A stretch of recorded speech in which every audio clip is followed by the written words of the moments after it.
My brothers and sisters,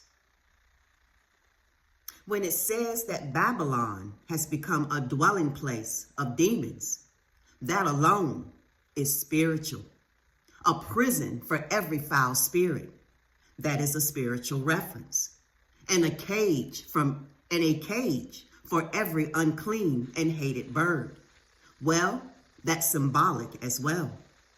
Demons, foul spirits, and unclean birds. All of this is figurative and symbolic language of the spiritual city of Babylon. Also, it says that the city is a harlot. Remember, it is pictured as a harlot riding on top of a beast. We know that the beast is spiritual, but it represents a political system. So, in the same way, I'm not saying that Babylon is not literal. It certainly is literal. I believe it does represent Jerusalem, as we will see. But as we have learned time and time again in the book of Revelations, just because something is and can be interpreted literally doesn't mean that it doesn't also have spiritual and prophetic significance. And just because it has spiritual and prophetic significance, it does not indicate that it is not literal. But in fact, over and over again, we see that it is usually a combination of things. Yahuwah uses literal things to teach us spiritual lessons and also to foreshadow prophetically things that will come to pass. It's been my belief for many years that everything that happened to Jerusalem, to Yehudaism, to the nation of Yasharal is repeating itself and is going to happen again to the Christian church. The Yehudim failed to recognize the Messiah when he came. And for that, Yahuwah says, I will take the kingdom away from you and give it to another nation who will bring forth the fruits thereof.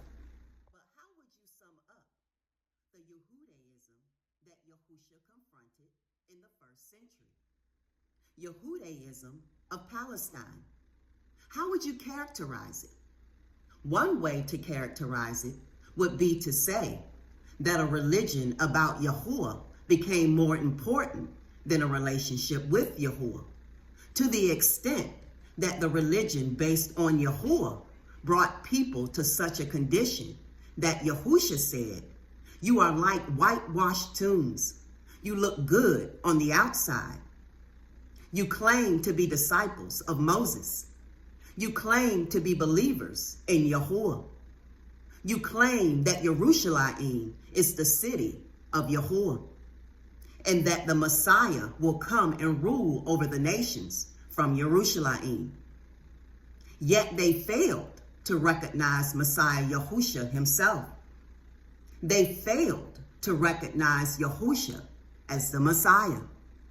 And not only did they fail to recognize him, but they persecuted him and eventually condemned him to death, betrayed him to the Romans, and saw to it that he was crucified. I would suggest to you that that was a very literal thing. No one would say that was symbolic. That was literal. The life, death, and resurrection of Mashiach and his rejection by Yasharal and by the Yehudim people. That was very literal.